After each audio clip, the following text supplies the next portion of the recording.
We like make this also because we make this together. It's fantastic because we can meet a lot of people interested. So we around to work to promote our wine, to help our distributor to sell our wine. It's also the possibility to meet fantastic people, new experience. If we don't have the wine to sell, we never can do it.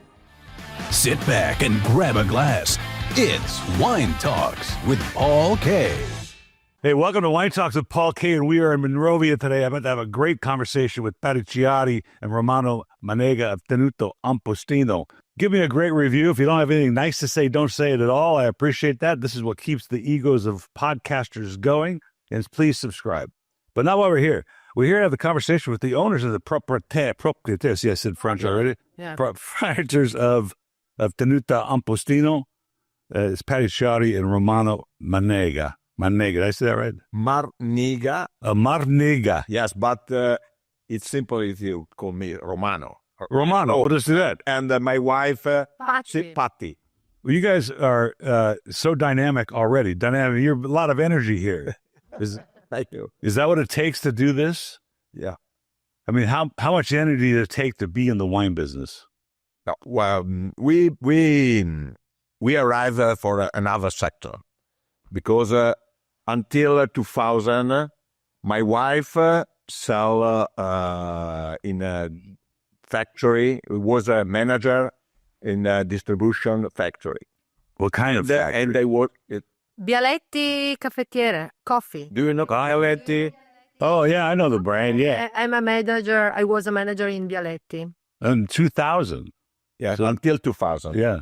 And I was in a financing sector, in a building industry, all but not wine. Yes. Then at 2000, it was my 40 years old. Your birthday party? And so now you know my Kids these days?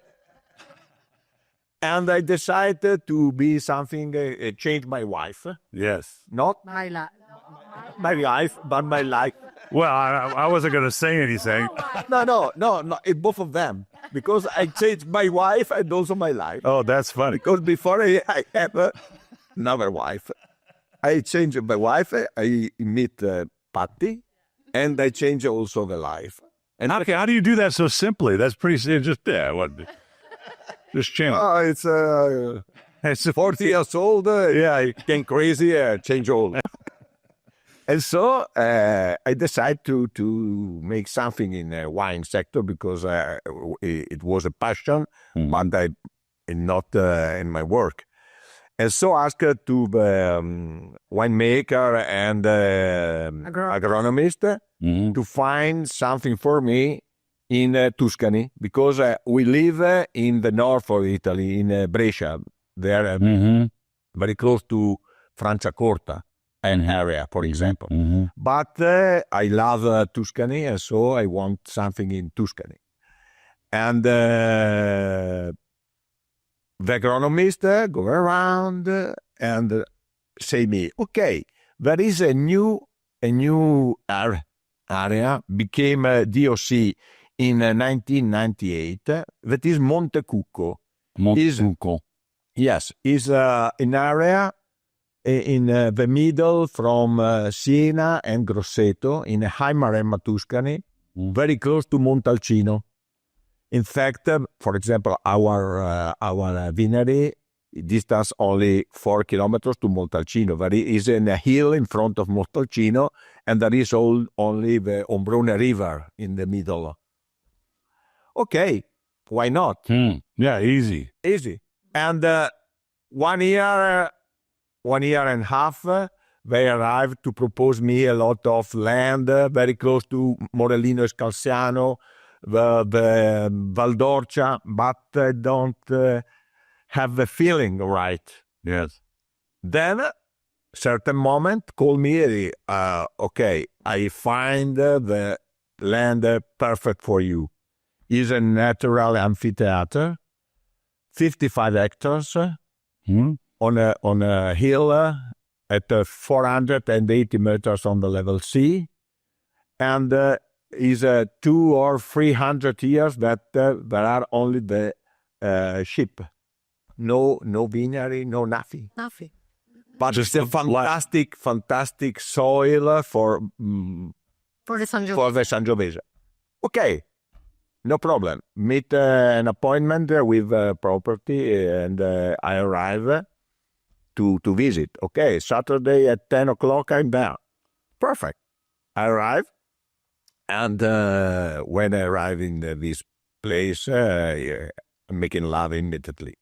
It's fantastic, Really? because it's a good exposition in southwest. We have the sea in front of us, the Amiata Mountain on the back, and there is a forest all around. It's a very, very particular position. Let me stop you there. Why was this a dream of yours? When was it a dream? The dream was because after 20 years work a lot in financial, in industry, in good work, but really, come si dice, stress. Yeah, there's a lot of stress, but the passion for wine, is that from your family? Born in me the idea of passion, and created together my wife. You knew wine. The old wife didn't care about wine. The new wife cares about wine. You have a project, a family project. It's a family project. Yeah, In fact, when I buy immediately the land, the same day when I was there, and then I say, and now what I have to do? Because it's not easy. Became from zero and create a winery. It's hard no matter what. It's very difficult. And so from 2002 until 2005. Introductions in just a moment. Hey, have a listen to Keith Sirleus. You know, in America, we don't have a lot of second and third generation wineries, not unlike Europe. But Keith is a second generation. How he turned his father's apple orchard into a winery in the Central Coast. It's an amazing conversation, amazingly philosophical. As well, I had Mr. Schlumberger. Now, he's an Alsatian winemaker, seventh generation. And when you hear the story about how many times Alsace has changed from the German reign to the French reign and back again, it's an incredible conversation.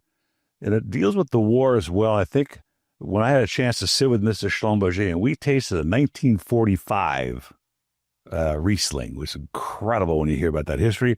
I mean, imagine that when that wine was growing, the Nazis had control of the region. That's what's so historical about it. As well, Gerard Tellis is on the show.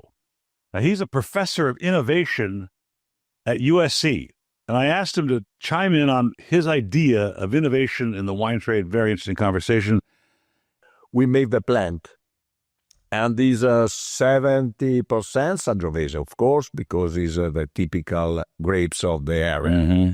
And then also other interesting grapes like Vermentino, Petit Verdot, Merlot, Syrah, and also Alicante. The Alicante is a grape that is autochthon in Tuscany, but not a lot of people That's an use. interesting grape. When you met, you were in coffee at the time. You were distributing coffee, right? Were you passionate about wine too? I mean, did you love wine, or you just drank wine because you loved wine? No, I love the Tuscany ever because my grandfather, when I was very young, showed me the Tuscany. I go around with my grandfather, and so I love Tuscany forever. Yeah. Ever. Yes. It's beautiful. When I meet Romano, we like, of course, drink the wine. In particular, the Tuscany wine, and so we decided to start with this project. Okay, so do they have psychologists or psychiatrists in Italy to check your head? Yeah. Because you wanted to be in the wine business? With us, they have nothing to do. Oh, because No, it's a crazy project. It's a difficult business. You're in finance, but I understand the stress. But in coffee, it's interesting. Coffee is sort of similar, right? It's not a luxury product, but it has nuances. It has flavors that you can detect, and different regions of the world grow coffee that you can, express the differences. So you guys shook hands. You got married before you started the wine project or after? After. Oh, after. After. That's great. You're still married. 24 years, you're still married. That's great. Now, before you test me, for choice if I'm married or not, but okay, after. That's funny. He chose marry me. Okay. No, but I'm very happy because this adventure is a great project for us. We have studied the soil, we have studied the land, we are made the different project with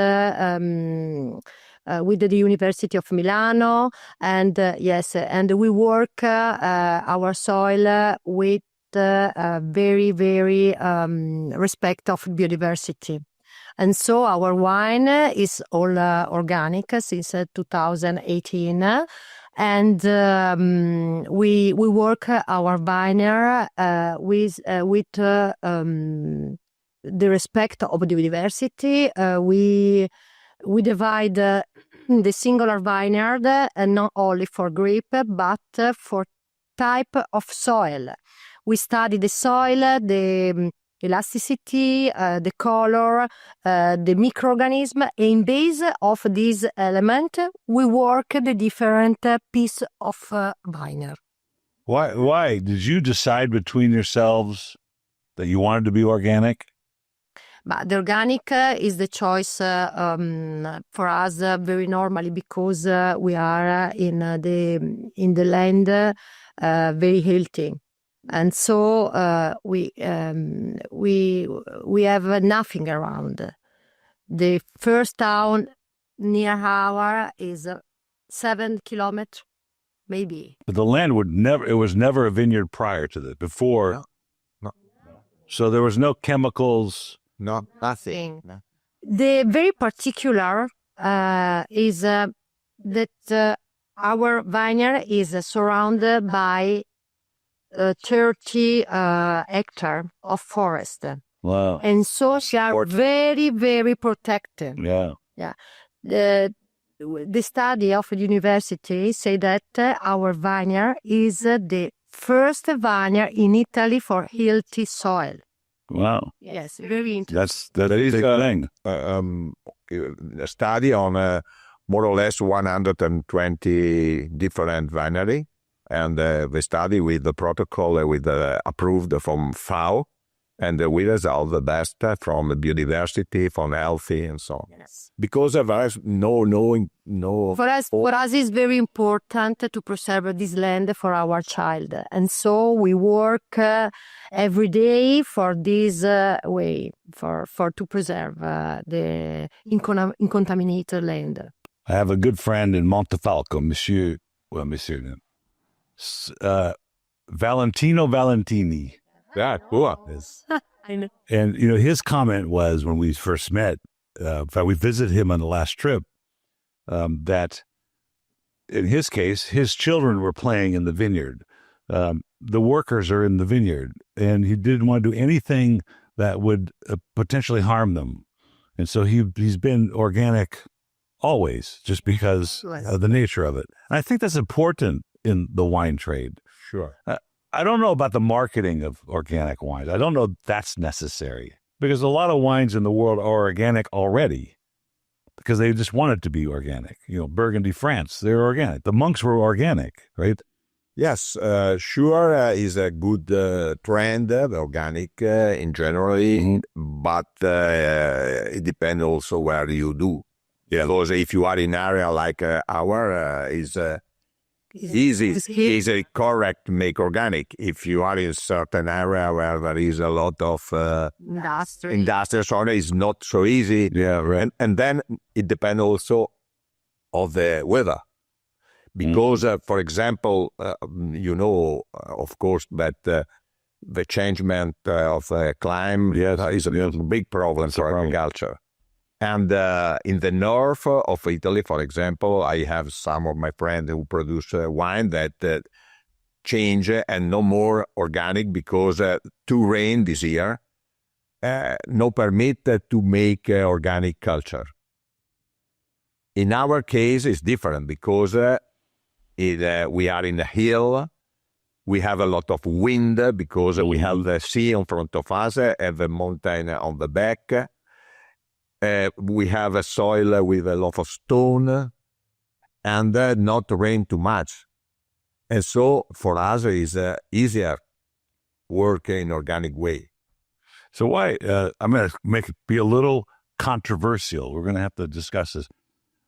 Why not Piemonte, Puglia, Umbria? What was it about Tuscany that was so interesting for you? Sangiovese? Sangiovese is the king of the grape for me. But it's probably anche a different motivation from me and my wife. It could have been your first argument. In my case, first of all, was that I like the landscape of Tuscany. Yes. And first of all. And in second time, that I like the red wine and I like the Tuscany red wine, also because also my father used to prefer this kind of wine. Yes. And the other thing is the choice could be from Tuscany or Piemonte, not Puglia or so on, because it's too far in respect to where we live normally. And from Tuscany and Piemonte, at the end, also for the climb, we prefer direct to the Tuscany.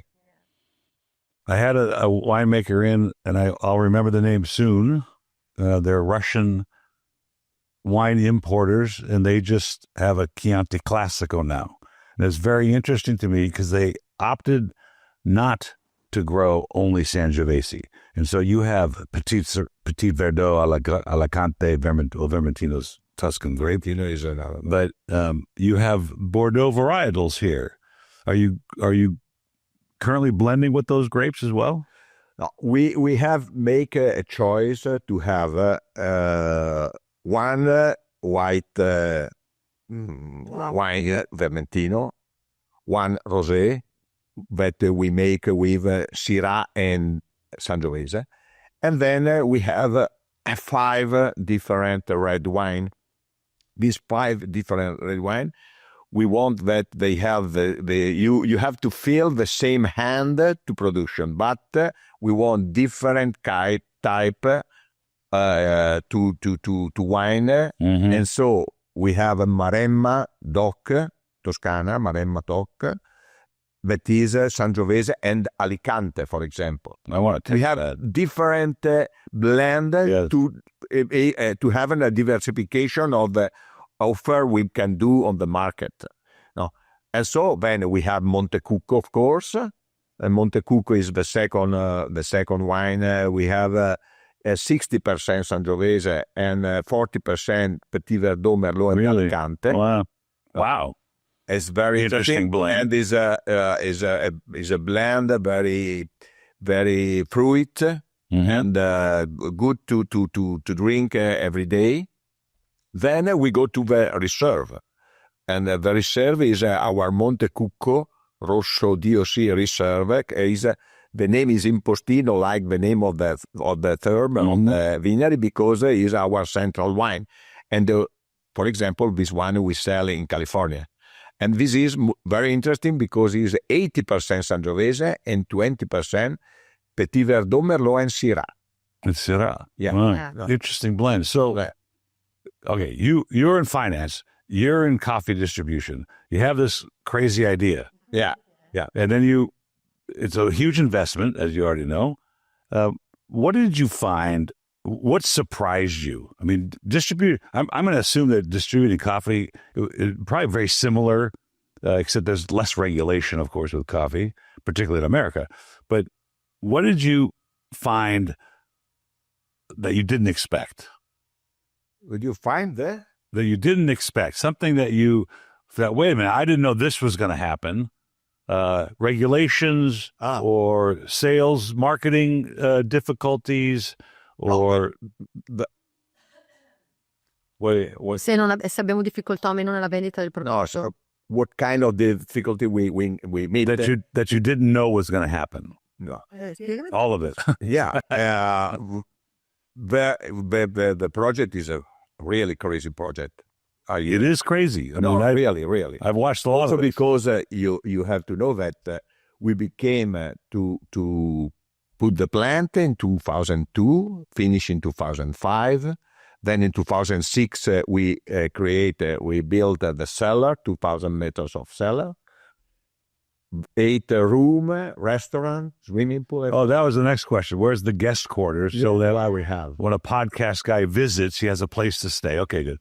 So And so we had the first harvest in 2007. okay, so you invested from 2000 to 2007 before you even picked a grape. Yeah, and we in meantime in 2007 we have also 2 twins. Oh, and just along the way, Just we had twins. Yeah, just to make it In easy. 2010, so after 8 years, we became to necessity to sell the wine. Yes. And so, okay, Patty, commercial department is your work. Yeah, you're in charge of that.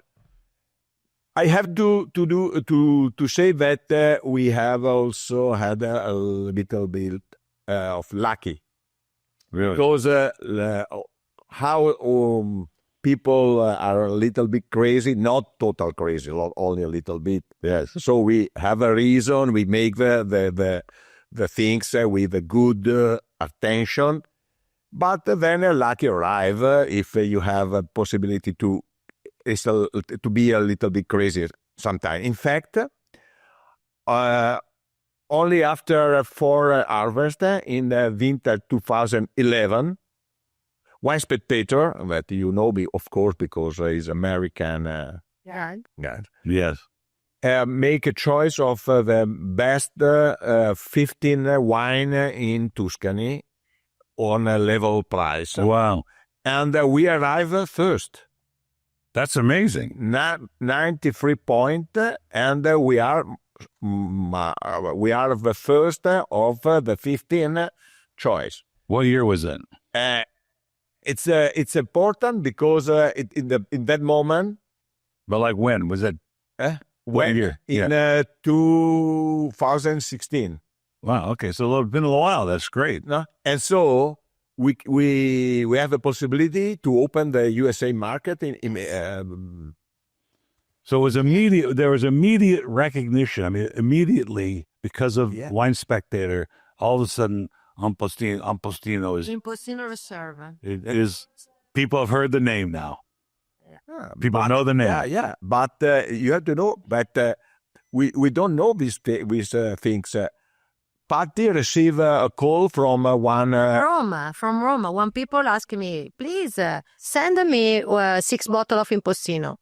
And why? Sorry, because you are win the first harvest from That's Spectator. That's amazing. Yeah. And after the importer of America called me for wine.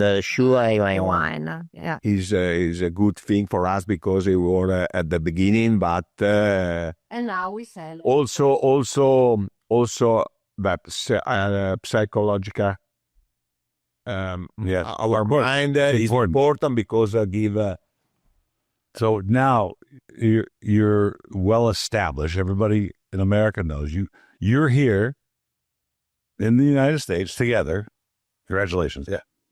Just so you understand, my wife worked here for 25 years, so I understand what you're going through. Are you, as ambassadors, as the owners, you're traveling the world to encourage people to taste the wine, to do dinners, to sit with podcasts?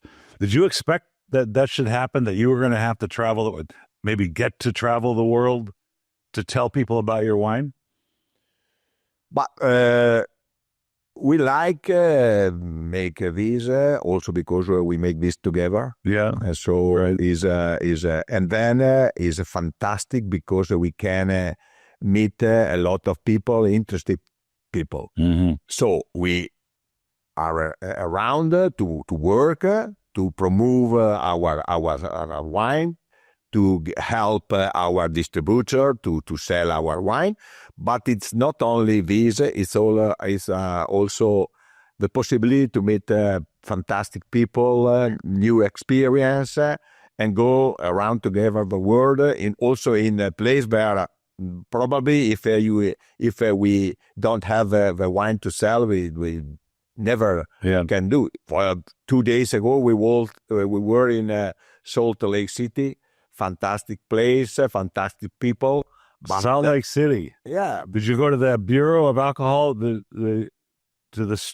Utah owns all the alcohol. So you went and saw the buyers there? I know many of them very well. Some years ago, we were in Charleston, for example. Yeah. Another amazing place. In Japanese, in Spain, in Brazil, and so we go around.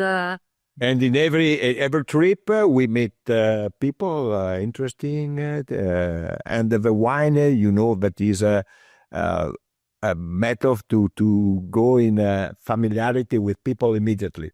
Isn't that amazing? The family of wine, that when you travel, you're owners of a winery, you do meet amazing people, you eat amazing food, and you drink amazing wine. Yes. And it's sort of a whole family.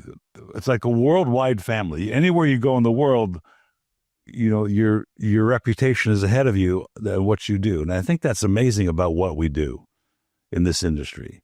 It's different than finance. Yeah. It's very different. And maybe coffee has probably some similarities. Yes. Did you travel when you're selling coffee? No. I work only in Italy. Really? So you didn't go to Kenya or And so Hawaii? I start with my English. Yeah. Both your English is great, by the way, just so you understand. I know I mumble sometimes, but, I'm trying to not do that today.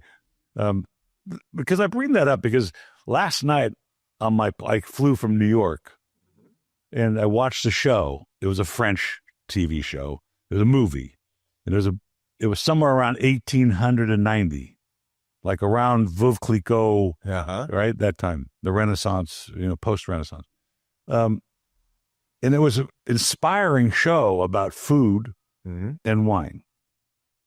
And there's this, today the young people don't understand this yet. Maybe your twins might. How old are the twins? 17. Oh, are they working with you guys yet? No, I'm always studying. Study for. I mean, this picture is 1975. In 1975. And I didn't really pay attention then. I was drinking beer, so it didn't really matter. But the point I'm making is there's something so unique about wine as a beverage that it brings the world together. It brings families together. And there was a comment in the movie, and the gentleman said, wine is the intellectual part of a meal. Great. Right? Yeah. Did you feel that way? And when you meet these people around the world, you have the same experience. Yes, it is so. For example, in the dinner 2 days ago in Salt Lake City, we met a man who lives in Charleston. Mm-hmm. Is a important property of a great industry. And we stay to make a conversation until 2:00. Really? At the end, Romano, you are my friend. You have to come in my host in my home in Charleston. When do you want? What you want, you can. That's amazing. After 3 hours, we are friends. And you don't know. We are the wine, fantastic. Are you going to go visit him now? Yeah. Huh? Or at least when he comes to Italy, right? He comes to Tuscany, of course. Do you think that the younger generations, like let's just say your twins, 17 is a little young. My kids are 30, 29 to 32. And they're learning now what dad did. They weren't worried. They weren't interested before, but now they're interested in my conversation and the stories I tell about this conversation. I'll tell them tonight about our conversation. And I think it's an important part of our business to tell these stories, to get people to appreciate real wine. But the new generation is at the moment have a situation very complicated. Yes. The wine is a sector who live in the past for a certain way. I agree. And you have to look for the future. But it's a moment where there is a lot of change, man. And so it's very difficult to give an answer of your... No, it is. Because if I go around, I see that there are some new generation in a family of production or producer of wine, very, very good motivation. And I don't know really if, for example, my twins can have this situation or not. It depends. For the moment, my wife and I, we go around the world. Yeah. And we are very happy. But then the daughter in the future, we see. Well, I think you obviously can't tell your children what you're going to do. But I think in your situation, it was different for us here. I'm a retail. I can make wine. I have a license to make wine, but I don't make much. It's retail. I did not want to hand that to my children. It's very difficult right now in America to sell wine, as you probably know. But on your side, there's a legacy. There's a family history to coming into and many, many stories of people that are sitting on the couch like you today about leaving and doing their own thing, the children doing their own thing. Maybe they become finance, maybe they become coffee, but they come back. Yes, but always there is the passion. The passion. If you have the passion, you can do what you want. Yes. In another case, it's better you continue to make finance or other thing. Go find your path. Because this work is a work that you have to do only if you are in love for this work. Yes. You don't make this work for money. No. Everybody knows this. Have you seen a change in worldwide consumption? Have you seen? Have you been steady, up a little, down a little? Or what kind of problems are you seeing in today's market with wine sales? My vision, there are two big problems in at the moment in the wine world. The first one is the climate. Mm. I don't know what happened in the future, but it's very, very difficult succeed in have continuously in a different age. When one age where is a city, the other age where is to rain, and so on. This is a problem not only for the wine but for all the agriculture. True. For the market is another thing. For the market, our winery, I don't think have a lot of problem because we are little. A boutique winery. Boutique winery. We produce 120,000 bottles. No, very, very little winery. And so we have quality, and the people who like this kind of wine that is in the world is not a problem to have. Generally, True. for the for the great quantity, there is a problem also because the new generation have normally no alcohol or gin tonic or spritz or there is a new approach. And so I think that in the future, probably the quantity of wine in the world have to reduce, and people have to drink less but better. Yeah. In California, the agriculture department is recommending to tear up 25,000 hectares and replace it with almonds or pistachios or something like that. I know.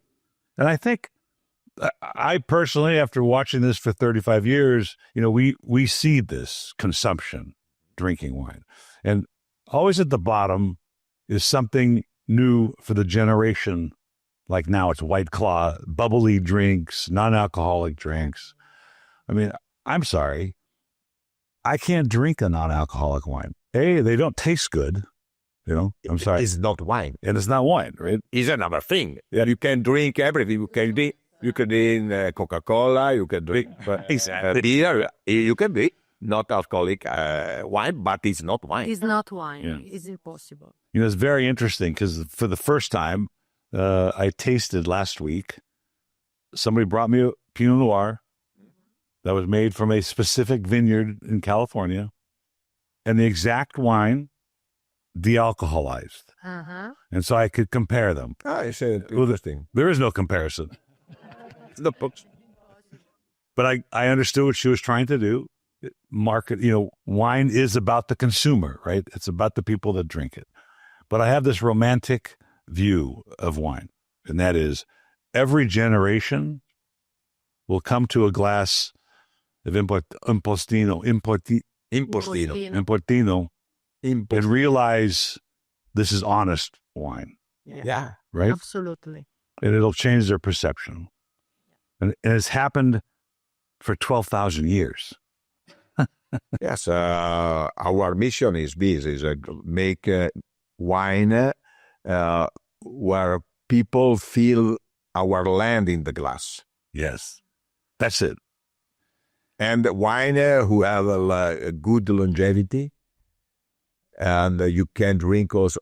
The last week, I was at dinner with one of my friends, and he is a people who like our wine, have all the vintage and so on. And so I make a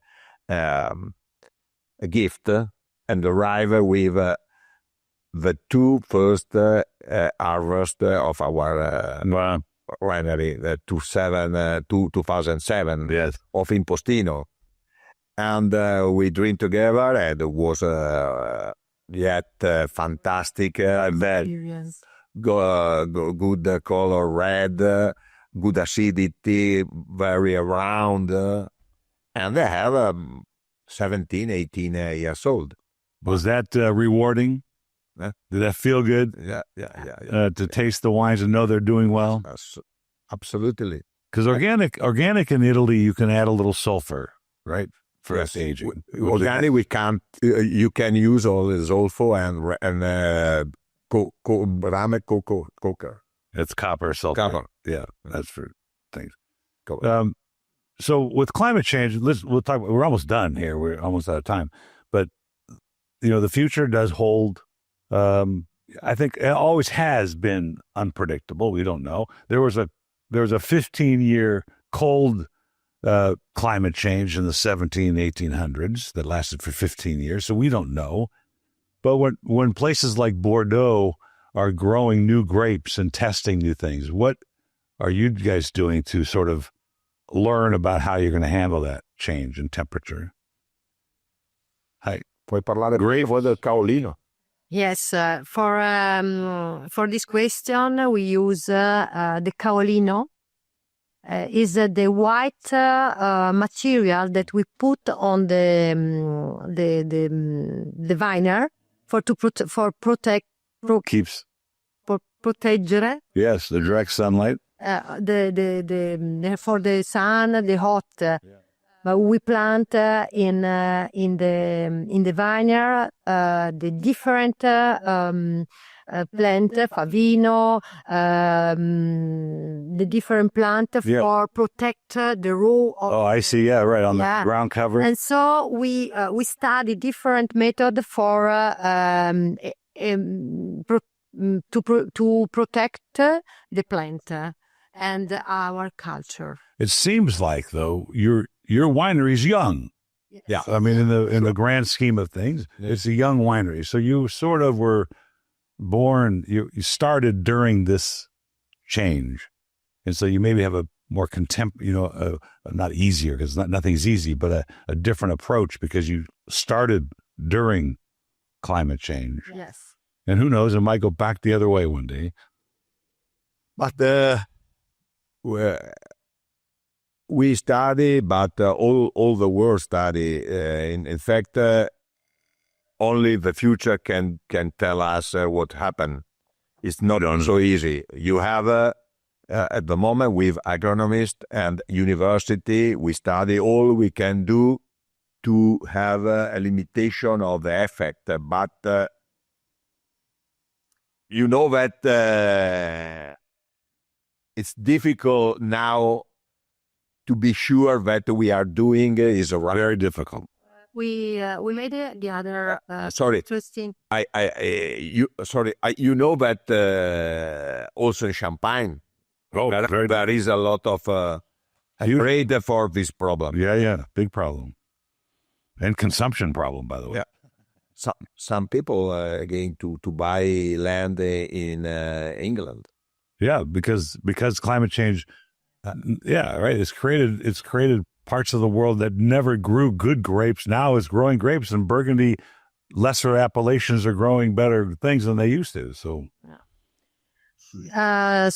another interesting project for the study climate change. In 2018, when we buy our land, we found the little vineyard, and we take the gem.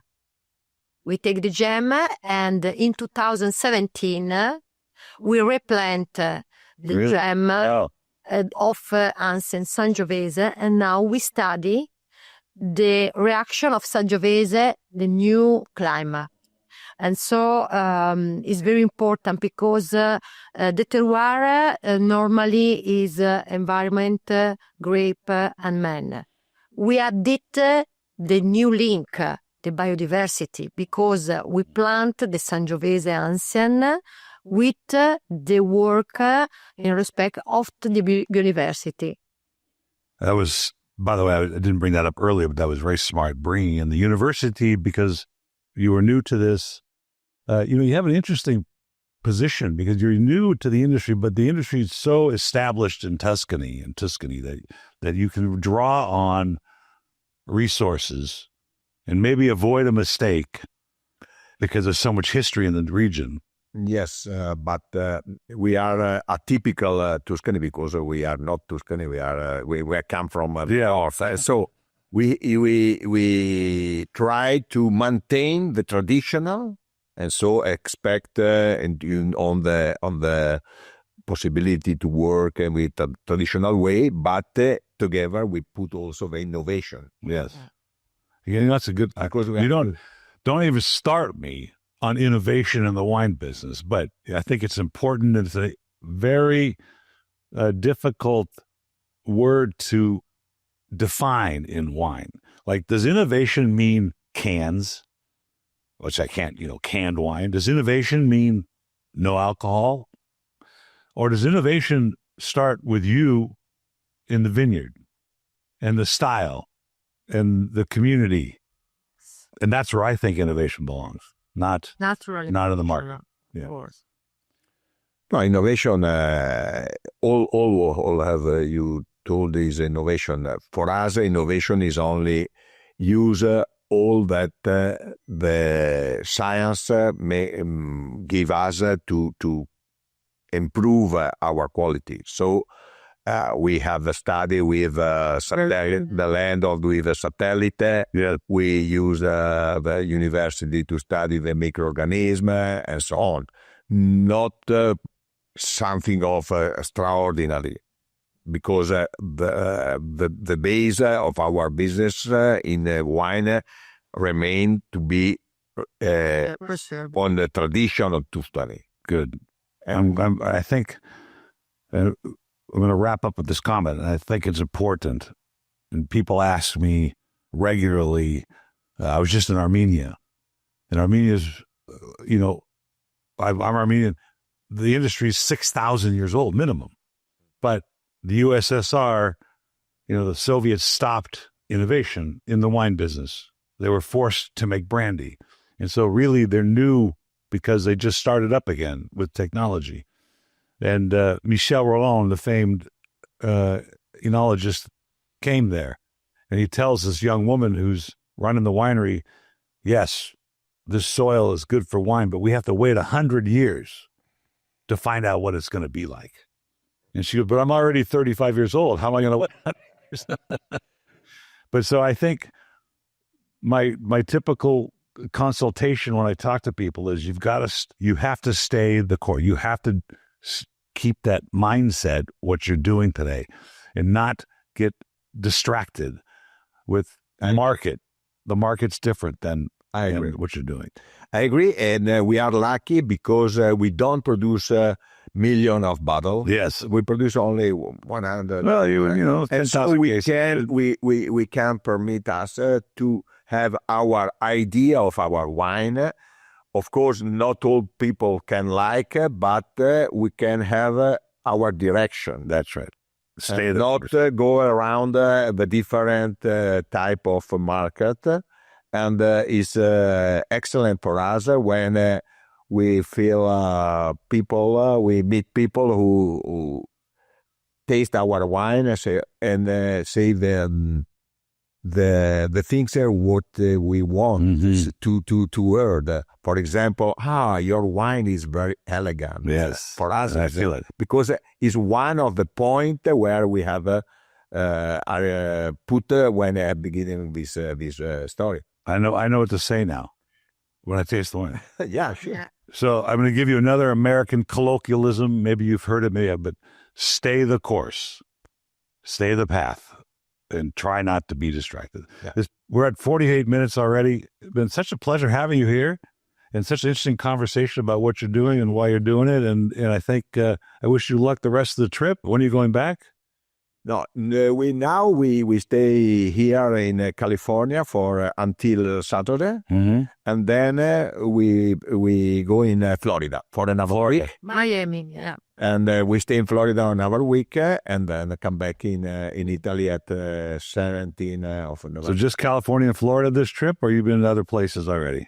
No, this time we have concentrated our visit in Utah, California, and Florida.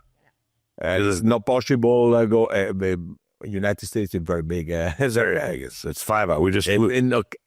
It was interesting also to go in Texas, Nevada.